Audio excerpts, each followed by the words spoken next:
मैं परमेश्वर की बात करता हूँ। ये मौका प्रभु ने मुझे दिया कि मैं आपके साथ परमेश्वर के वचन को साझा करूं।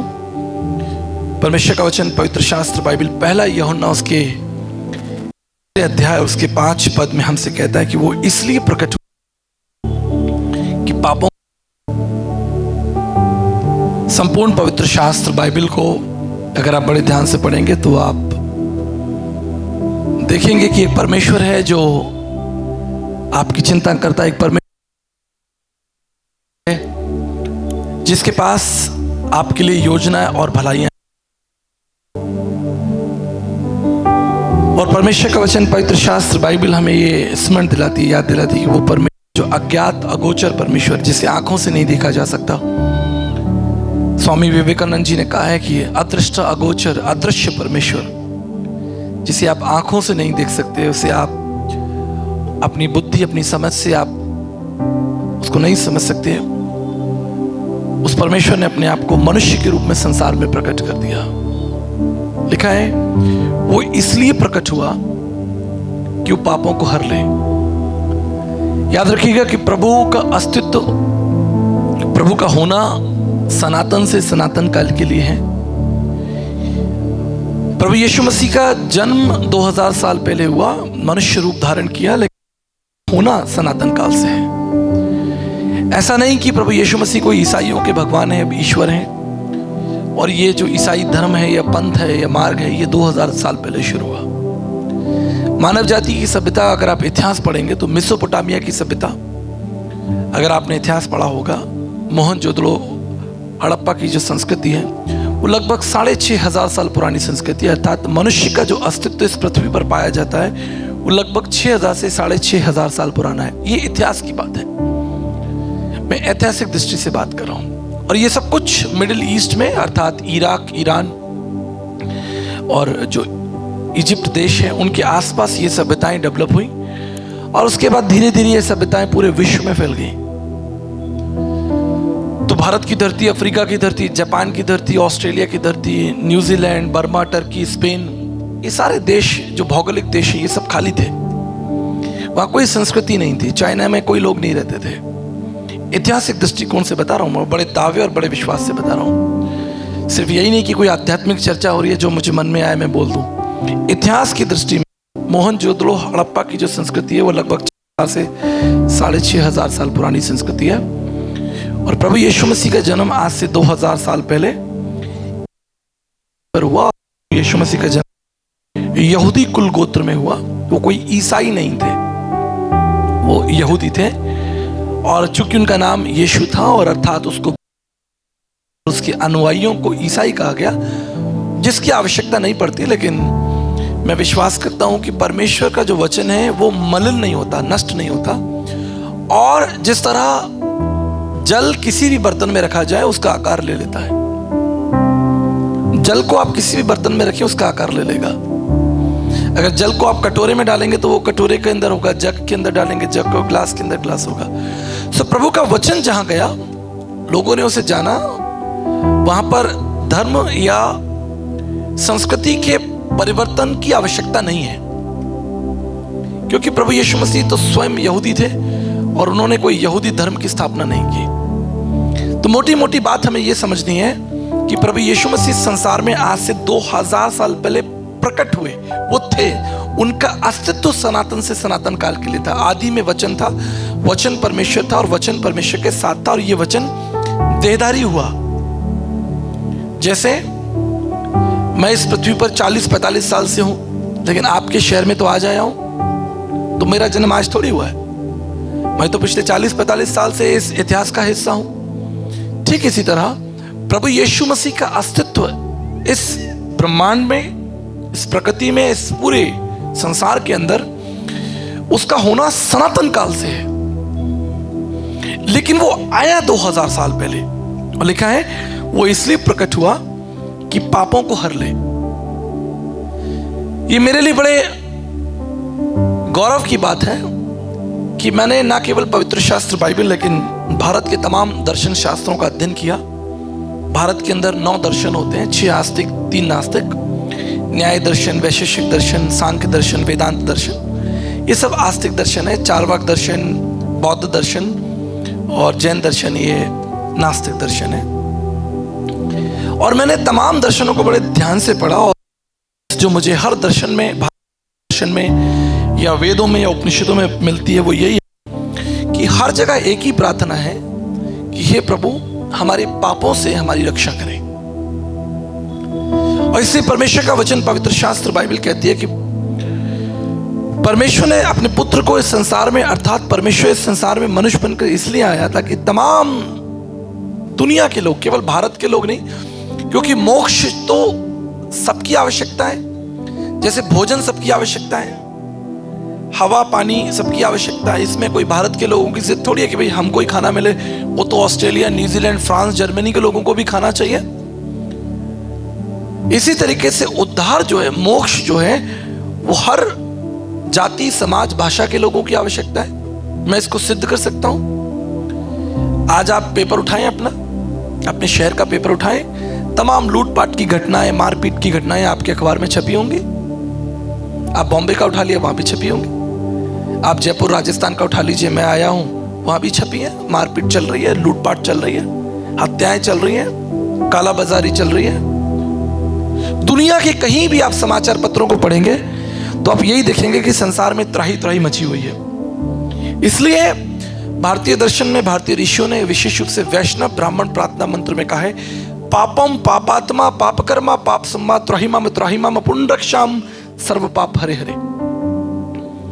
इसका मतलब है, हे प्रभु हम अधर्म में, पाप में नाश हुए जाते हैं, आप हमारी रक्षा करें। त्राहिमाम त्राहिमाम, प्रभु जी बहुत पाप बढ़ गया है, पुण्यरक्षाम पाप हरे हरे, हमारे पापों को जो है आप हमसे दूर कर दीजिए। अब इससे कोई फर्क नहीं पड़ता कि आप किस जाति, समाज, भाषा में पैदा हुए हैं, कोई फर्क नहीं पड़ता। जैसे मैंने कहा, आपका जन्म महाराष्ट्र में हुआ, राजस्थान में हुआ, उत्तर प्रदेश में हुआ, कर्नाटक में हुआ, कहीं भी हुआ, यहां पर कोई व्यक्ति यह नहीं कह सकता कि मैंने पाप नहीं किया। भारतीय दर्शन में एक बड़े ऋषि हुए जिनका नाम है डोंगरे जी महाराज। उन्होंने कहा, मन वचन कर्म से हर व्यक्ति पापी है। इसको सिद्ध करने की आवश्यकता नहीं है, क्योंकि आप जानते हैं आप कौन है। इसको मुझे सिद्ध करने की आवश्यकता नहीं है कि आप पापी हैं, या आपने पाप किया है, आप कर रहे हैं या करेंगे। आपको अपने बारे में सब कुछ पता है, मुझे अपने बारे में पता है। पापम पापात्मा, इसलिए संत तुलसीदास जी कहते हैं, तुलसी या जगाई के कौन भयो समृत, कंचन पे कुंचन किन्ना पसारू हाथ। इस संसार में कौन हुआ जिसने व्यभिचार नहीं किया, या जिसने लूटपाट नहीं किया, जिसने हत्या नहीं की, या जिसने धन के ऊपर झपट्टा नहीं मारा। तो जगह के संसार में आके कौन हुआ समर्थ, कौन हुआ जो ये कह सकता है मैंने पाप नहीं किया। महाभारत भी अर्जुन जो है वो श्री कृष्ण के सामने बैठ गए, बोले जी मैं क्या करूं, मैंने पाप किया है, मन वचन कर्म से मैं पापी हूं, मुझे क्या करना चाहिए। गीता उसके 18 अध्याय 62 श्लोक में कृष्ण ने अर्जुन को सलाह दी, तुम शरणम गच्छम सर्वभावेन भारतनम तत्त प्रसादनम प्रशासिति शाश्वतम। केवल परमात्मा के अनुग्रह से ही तुम्हारे पाप जो हैं वो दूर हो सकते हैं, दूसरा कोई तरीका नहीं है, केवल परमात्मा के अनुग्रह से। इसको समझ लेंगे। हमारे भारतीय दर्शन की ऋग्वेद उसका 10वां मंडल 133 ऋग्वेद 7:86 में लिखा, हे प्रभु हमें पाप से स्वतंत्र कीजिए और पाप के लिए हमें दंड मत दीजिए। आप बताइए, अगर आप में से कोई व्यक्ति पाप के लिए दंड चाहता हो कि जी मैंने पाप किया है, आप मुझे पकड़ के ले चलो पुलिस में, या मुझे मारो, मुर्गा बनाओ, मुझे थप्पड़ लगाओ। पाप करके हम सब तो और बच के भागते हैं कि भाई किसी को पता तो नहीं चला, चलो भाई किसी को पता नहीं चला, निकल लो फटाफट। पर भारतीय ऋषियों ने क्या कहा, हे प्रभु, उन्होंने स्वीकार कर लिया। अच्छी बात यह है कि उन्होंने स्वीकार कर लिया। निकले लोग तैयार ही नहीं है। आप तैयार हो, बताओ। कहनी जी मैं तो बहुत अच्छा, सबसे अच्छा तो मैं ही हूं। उधर पौलुस कहता है कि सबसे मैं ही हूं। हमारे बच्चन जी आए, बड़ी सभा थी, तो एक बच्चे ने, एक बेटिया थी 4th क्लास में पढ़ती थी, 4थी क्लास में, उसने अमिताभ बच्चन से एक सवाल पूछा। बोले सर आप वो कोल्ड ड्रिंक का ऐड करते हो, पेप्सी करते हो, नहीं मालूम पेप्सी हम बच्चों के लिए जो है हानिकारक है। और आपका ऐड देखकर हम जैसे बच्चे जो हैं बड़े खुश हो जाते हैं, पी लेते हैं कि भाई अमिताभ बच्चन जी पेप्सी पियेंगे, अपने माँ बाप से हम जिद करते हैं। लेकिन मैं ये जानती हूँ कि पेप्सी हमारे स्वास्थ्य के लिए हानिकारक है। आप पेप्सी का ऐड करते हैं। बच्चन जी ने कुछ वहां से चले गए बॉम्बे, आके उन्होंने पेप्सी के साथ अपना कॉन्ट्रैक्ट कर दिया। बोले डैडी, मान लिया उन्होंने कि भाई यहाँ गलत है, दिखाओ कि हाँ जी गलत है, मैं गलत कर रहा हूं, हिम्मत है। तो मनुष्य की सबसे बड़ी जो समस्या वो क्या है? मनुष्य की सबसे बड़ी समस्या है, अगर आप डॉक्टर के पास जाएं, आपको कोई तकलीफ हो, कोई बीमारी हो, तो डॉक्टर के बोलो भाई क्या करना है, क्या इलाज करना है, तो आपको बताना पड़ेगा कि मेरे पेट में दर्द है, मेरे या कोई ऐसी बीमारी है जो आप किसी मनुष्य को नहीं बताते, तो आपको डॉक्टर को तो बतानी पड़ेगी। डॉक्टर तो सारे कपड़े खुलवा लेगा, कहेगा लेटो भाई। आप कहे जी नहीं मैं कपड़े नहीं खोलता, आप बस इलाज कर दो। बोले भाई देखने तो दो, क्या घाव है, चोट है, क्या है। इसी तरीके से वकील, आप में कोई बैठा तो नहीं वकील भाई? हाथ उठाइए कोई वकील हो तो, चलो ठीक है। इसी तरीके से वकील, आपको वकील के सामने बताना पड़ेगा कि मैंने क्या किया। जब तक आप वकील के सामने तो है, मैंने वो बात अलग है कि बाद में वो वकील साहब दांव पेच लगा के आपको बचा ले, वो अलग पड़ेगा आप, तो आपके लिए दिक्कत खड़ी हो जाएगी। इससे मनुष्य की सबसे बड़ी आवश्यकता क्या है कि मनुष्य परमेश्वर के जो है वो खड़ा हो जाए। आदि ग्रंथ साहब में लिखा, हूं पापी पतत परम पाखंडी, तू निर्मल निरंकारी। गुरु नानक साहब ने कहा भैया हम सब पापी हैं। सोरठ मौल 596 में लिखा हम सब पापी हैं। अर्जुन ने मान लिया, सबने मान लिया। ब्रह्म है पापम फलम, तो पाप का जो रिजल्ट, भाई आप कुछ करोगे कुछ आपको फल तो मिलेगा। जो बोएंगे, बाइबल भी कहती है तो काटोगे। तो जब आप पाप कर रहे हैं, कहीं तो जा रहा है, कहीं तो जमा हो रहा है, कहीं डिपॉजिट हो रहा है। पापम फलम नरकमादिस्तु, अंत है का वचन। बाइबल क्या कहती है? प्रभु का वचन सिखाता है कि हमारी दुष्ट झूठ बोलने वाले सबका भाग जो है वो नरक की आग में होगा।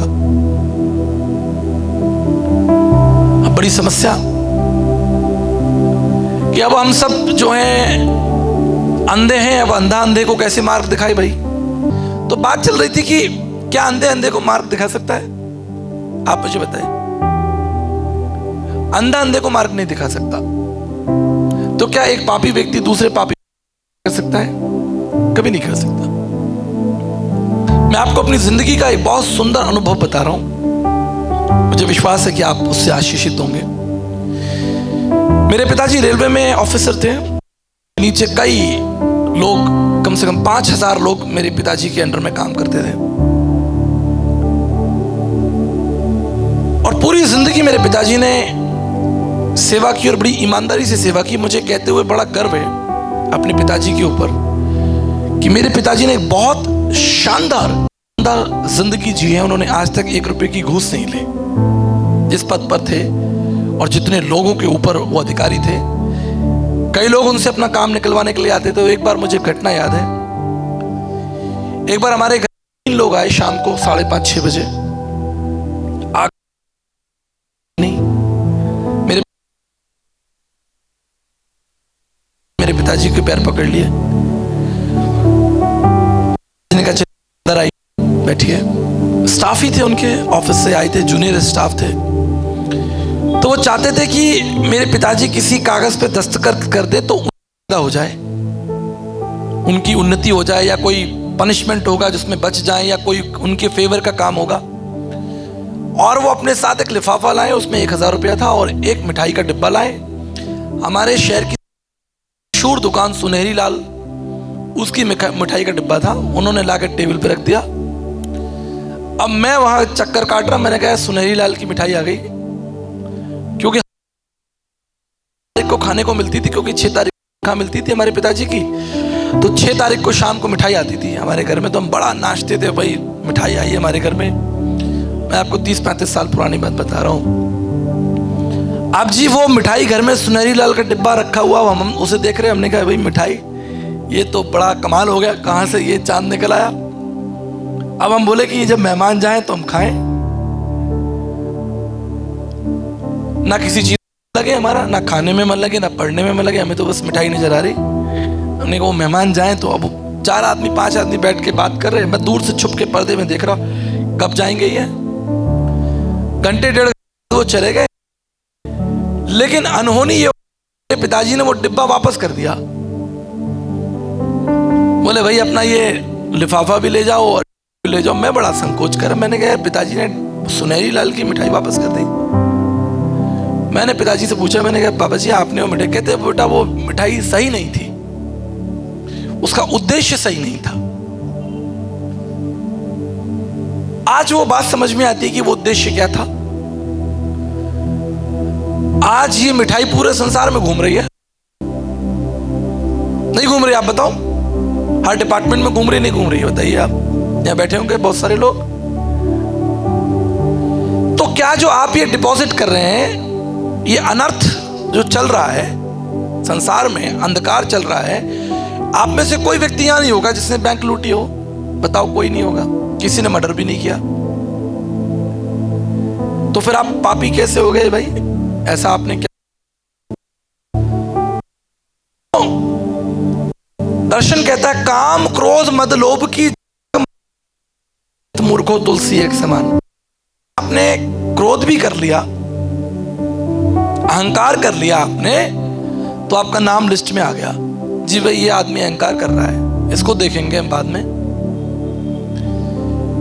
तो सुसमाचार क्या है? यीशु मसीह संसार में क्यों आए?